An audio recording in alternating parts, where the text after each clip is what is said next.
It's a beautiful construction. It's all hand-sewn, which you don't really see anymore, only in the highest end shoes.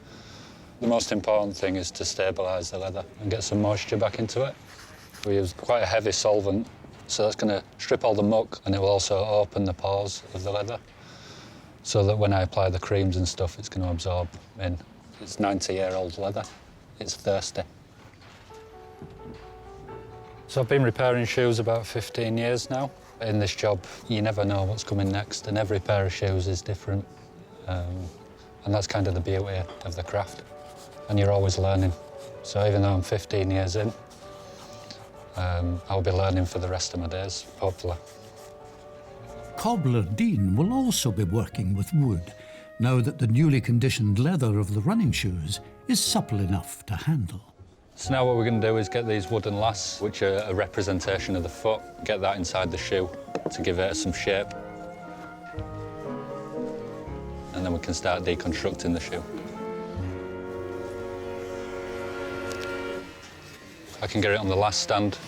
So now we'll be separating the sole from the uppers by breaking the stitches. Pretty nervous about it.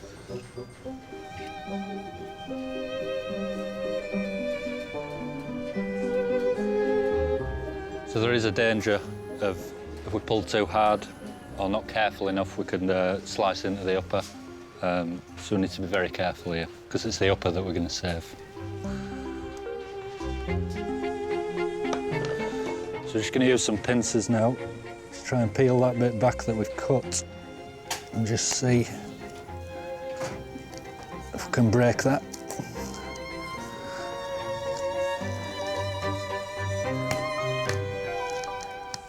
Becoming a cobbler kind of happened by chance.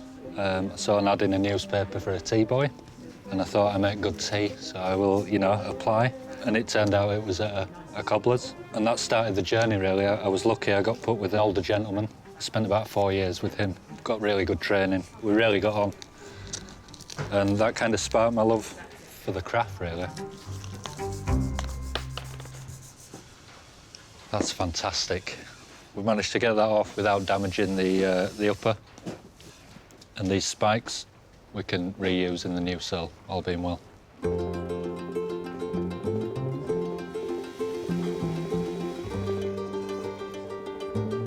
There's the last stitch coming off now.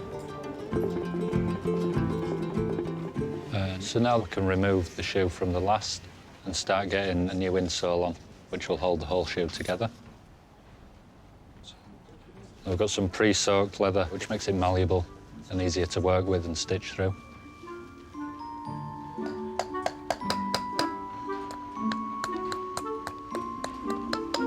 Because we haven't got much lasting allowance, which is how much you have to pull over the last and secure it to the insole, we're going to take some, this is kid leather, which is goat, which is very close in thickness and strength to kangaroo leather. And we're going to add a little rib on the inside, glue that in, and that will give us something to pull over the last. I'm going to delicately put some glue around the inside of here.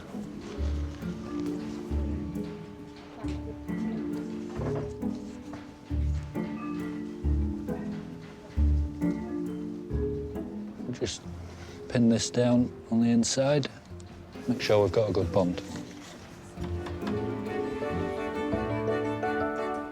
It's been a marathon repair, but Dean has finished hand sewing the tiny running shoes that helped to win an Olympic medal.